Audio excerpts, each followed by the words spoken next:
Hey everyone, Natalie Forster here, integrative dietitian and founder of Revived Roots.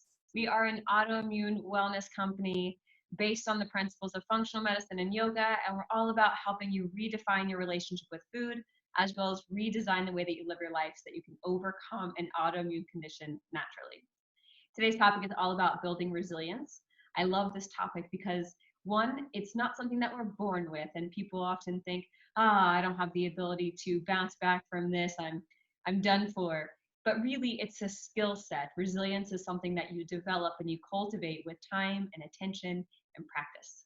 So here are the 6 points that I use in my own life as well as working with clients in order to build resilience. So first one is really cultivating a positive self-image. So building confidence in your ability to thrive as well as in your body's ability to heal.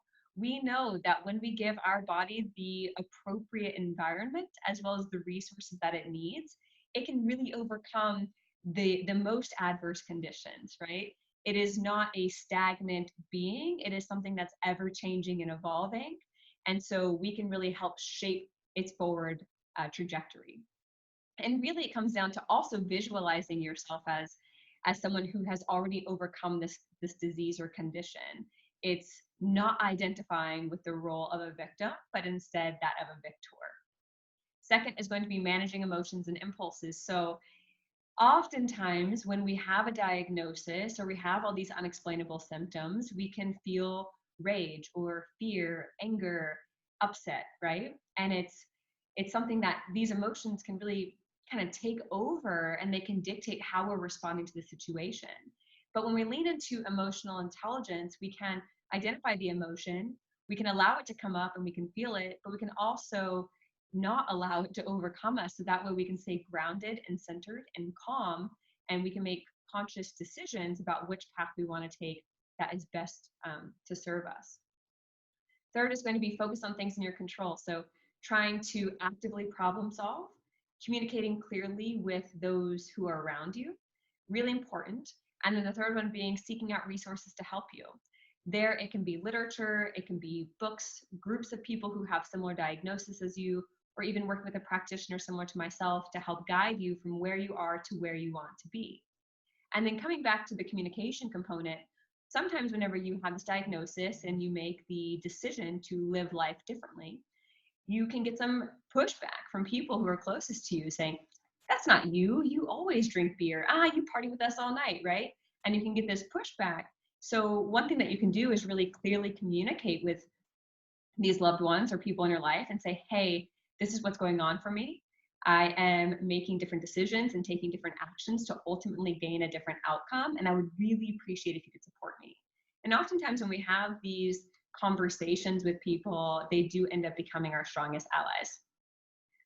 Fourth is going to be practice healthy coping strategies. So sometimes we can get news such as the diagnosis or even have these unexplainable symptoms, and instead of dealing with it, we lean into escapism. We go towards alcohol or drugs or anything that's going to allow us to not deal with the reality of our life. But really, there's so much in choosing coping strategies that are actually healthy. These can be laughter, prayer, meditation, spending time in nature, just doing things that bring you joy, right? And make you feel good. Even connecting with the people that you love and care about. So using coping strategies that support you versus those that ultimately self-sabotage.